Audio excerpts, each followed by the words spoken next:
今天我们学习副词反正，怎么用呢？一起来看视频吧。李可，你怎么了？你有什么事儿可以和我说说？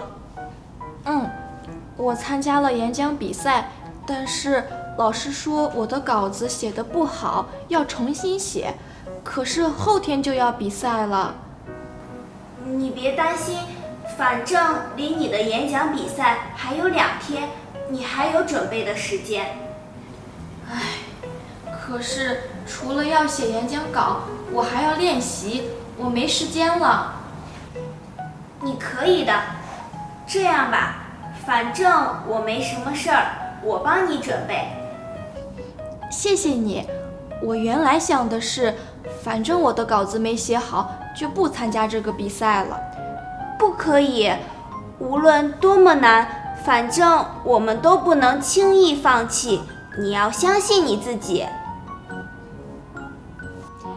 副词反正表示尽管情况不同，但是结果并无区别。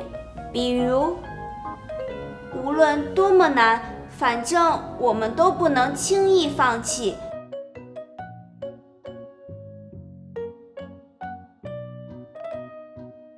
副词反正还可以指明情况或原因，语气较强烈。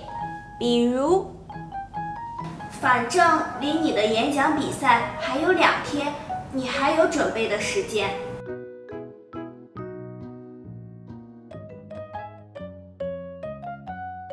反正我的稿子没写好，就不参加这个比赛了。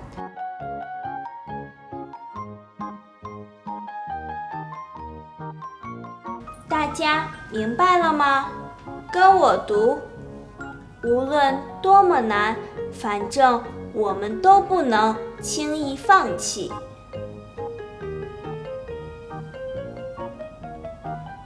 反正离你的演讲比赛还有2天，你还有准备的时间。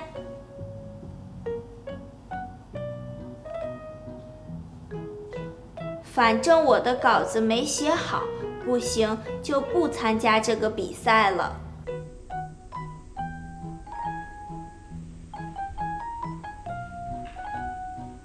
晨晨，今天又麻烦你帮我了。没事，反正我有空，你就别和我客气了。同学们，再见啦！